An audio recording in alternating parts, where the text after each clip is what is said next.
The Golden Age.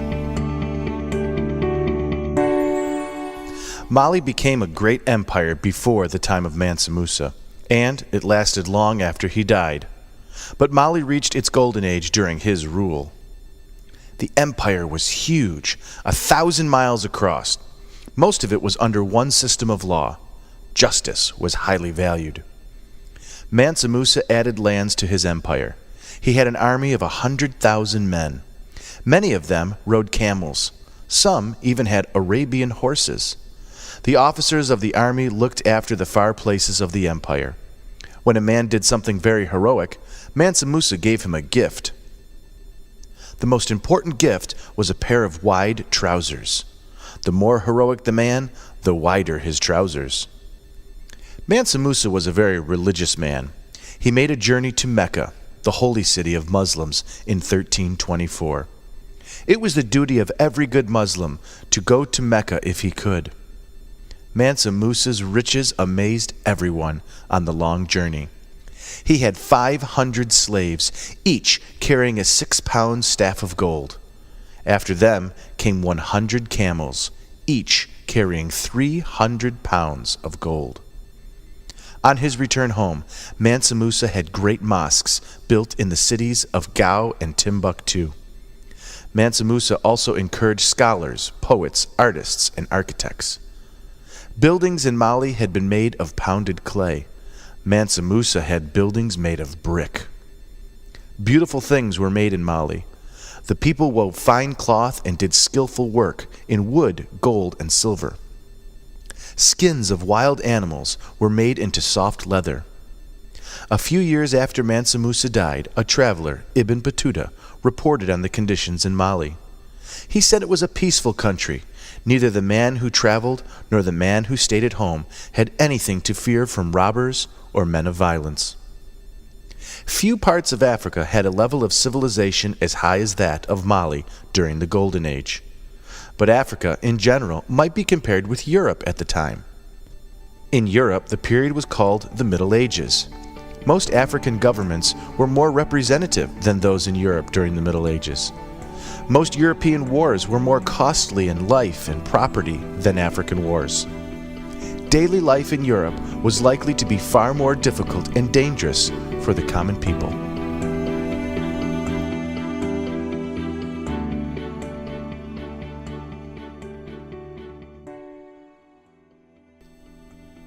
Mansa Musa and the Grandeur of Africa.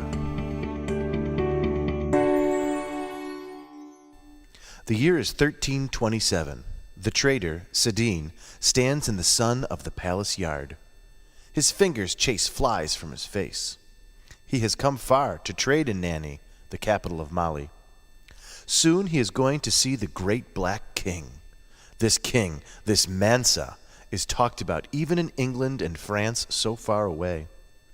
The sun is very hot, but the Africans around him stand patiently. They face the door of the palace and wait.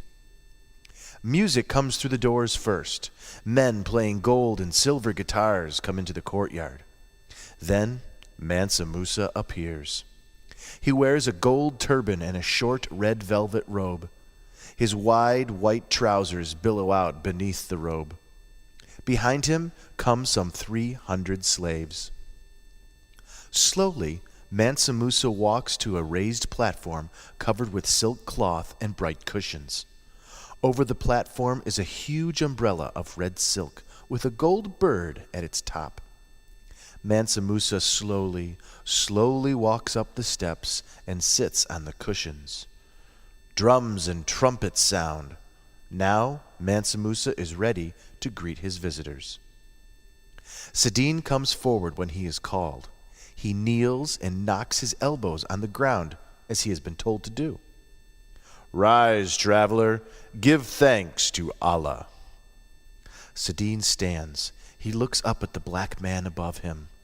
Sidine has traveled many lands, through the courts of Europe, across seas, across sands, and in 100 caravans. He has never seen a man of such dignity before. Sidine's voice trembles as he speaks to Mansa Musa. He greets the king with rich words of praise. Come, says the king. Sit on this cushion and listen to the petitions of our people. Then, after evening prayers, you will join us for dinner. You will tell us of the tales, the lands you have seen." That evening, Mansa Musa and Saidin sit beside each other on cushions in the palace. "Now," the king says, "tell me about this court of England. Is it very grand?"